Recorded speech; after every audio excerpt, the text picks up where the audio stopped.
I received this comment on a recent short about the number of furnaces and boxes a conveyor can push or pull from, and that the smelt time increases the more furnaces you have hooked up.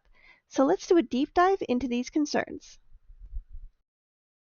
In order to fully explore this, I've set up 40 small boxes and 40 furnaces with a single industrial conveyor between these daisy-chained containers. Storage adapters have two lights. The green light will flash when items go into the container, and the red light will flash when items are taken out of it. The small containers will each have 1K of wood and ore. They're also hooked up to a separate conveyor solely to check the contents, so that when the box is empty, the light above it will turn on. Next up, I assembled the army of furnaces. There's nothing too special about this side. They're daisy-chained together with igniters to turn them on for me. I hooked up this button to turn the conveyor on. I waited for the first tick on the pass-through, and then I turned on the furnaces.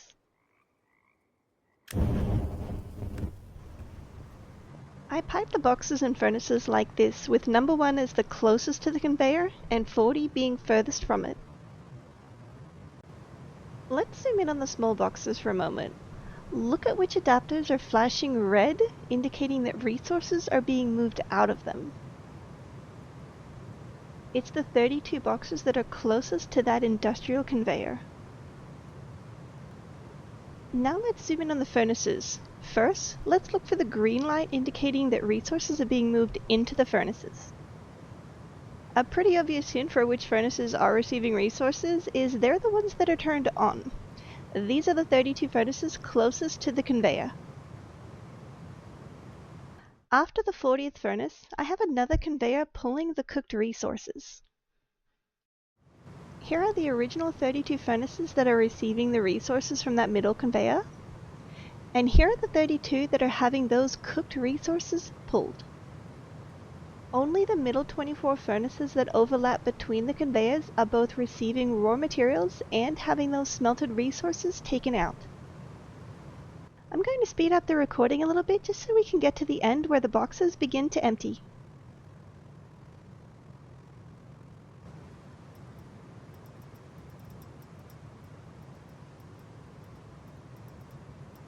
And there we have it, 32 lights above the boxes indicating that they are empty. The other 8 boxes still have the resources sitting in them. So in summary, you can pull resources from up to 32 containers before the conveyor and put it into up to 32 containers after your conveyor with enough output that your furnaces will never turn off. To investigate this one, I set up 3 sets of circle smelting furnaces. The top set has 20 furnaces, the middle has 10, and the bottom just has the 1. Each box has enough ore for 250 per furnace. Let's see who smelts it all first. The green light will come on for the winner. Once again, I'm going to speed the recording up just a little bit. Please note, the time between ticks of each conveyor can range between 3 and 7 seconds. It ultimately does average out, but just be prepared for a slight difference in the finishing times.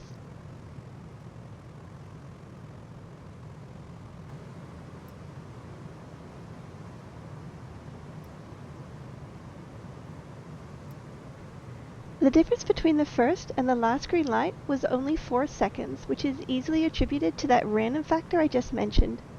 There is no real difference in the smelting or push speeds based on how many furnaces you have connected to a single conveyor. While we're doing a deep dive into conveyors, let's have a look at one more thing. How does a single conveyor handle stackable items? I've set up 4 separate drop boxes with 1, 6, 12, and 48K wood piped with a single conveyor to move it to the wood box. Let's see how this goes. The transfer tick is moving 60 or sometimes 40 items from a maximum of 12 stacks per box. So every 3 to 7 seconds means 480 to 720 items are being piped.